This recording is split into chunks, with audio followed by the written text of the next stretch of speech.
Welcome to my Yu-Gi-Oh tutorial for the G.O.A.T format. This is the earliest and by far the most simple form of Yu-Gi-Oh being played. Later I'll definitely be expanding upon this in a tutorial video for both Edison and modern formats. Explanations for those will be in those videos. First off, let's talk about monster cards. Monsters in battle will make up a vast majority of your strategy, as this early on, victory through battle is going to be your most common way of winning. We'll start with low-level monsters. These monsters simply require you to summon them without requiring any tribute. Some monsters, regardless of level, require special summoning, which are separate from your normal summon. Next up, we have high-level monsters. These monsters will require at least one, but sometimes two tributes. Monsters of level 5 or 6 require 1 tribute, while monsters of 7 or higher require 2. As with low-level special summonable monsters, any high-level special summon monsters or that have special requirements will be posted on the card. Next up we have spell cards.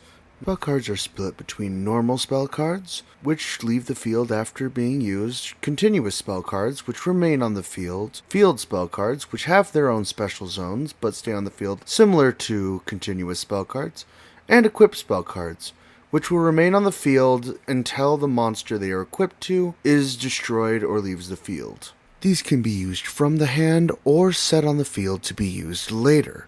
However, setting will allow them to be destroyed by any card that may destroy any spell or traps. Next we have trap cards, which work similar to spell cards as they have both normal and continuous variants. However, trap cards must be set first to be played on the next turn. Next we have ritual monsters. While they are left in the main deck, these cards require a spell card known as a ritual spell in order to summon, and a tribute of equal or higher level of monsters from the hand or field. For the first example, the spell card Performance of Sword allows you to use one or more monsters equal or higher level to the ritual monster to summon. But in the second example, Earth Chant requires monsters of the exact same level. The ability to use cards from both the hand and field allows rituals to summon out powerful monsters with relatively little effort. Finally, we have fusion monsters.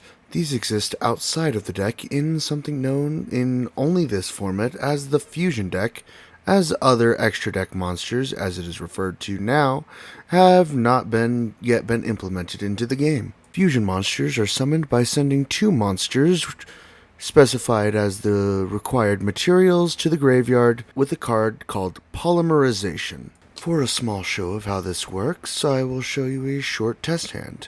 Now a game starts with both players shuffling their deck, and after shuffling it is customary to allow your opponent to cut the deck, which means to take the top half and place it on the bottom. This is to ensure that you didn't stack the deck, which means to place your best cards at the top. A starting hand is 5 cards, and in G.O.A.T, regardless of whether you go first or second, you draw on your first turn. The starting hand consists of Dream Clown, Polymerization, Pumpkin King, Witch of the Black Forest, and G.O.A.T. Turn consists of 1 normal summon and as many special summons and spell trap card uses as possible. Normal summon can either be played in face-up attack position or set in face-down defense position. Now, I do have Polymerization in my hand, but without the required materials for any of my fusion monsters, I cannot use it to summon anything. So, for my first turn, I will set Witch of the Black Forest. This will happen after, of course, I draw my first card, being Kisetai. For this example, we'll pretend that my opponent has played a monster and has successfully destroyed my Witch of the Black Forest.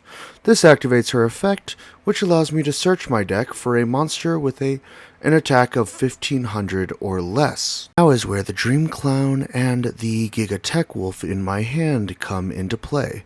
These two are half of the fusion requirements for 2 of my fusion monsters, so Witch of the Black Forest will allow me to search out the other. For this example, I will search out Cannon Soldier, which is the requirement with G.O.A.T. Wolf in order to summon the Labyrinth Tank. So after adding the Cannon Soldier from my deck to my hand, this allows me to utilize Polymerization in order to fusion summon into Labyrinth Tank. One thing to keep in mind is that the life point total that you have in this game is 8,000, and once your opponent's life points reach 0, you win. Another thing to keep in mind is a player's life points cannot be attacked as long as that player still has monsters remaining. And finally, the field is locked to 5 monster zones, 5 spell and trap card zones, as well as 1 field spell zone. This is all in addition to a graveyard and a banish zone. And while Modern has some access to the banish zone and almost treats the graveyard as a second hand, it is far more definitive this early on in the timeline.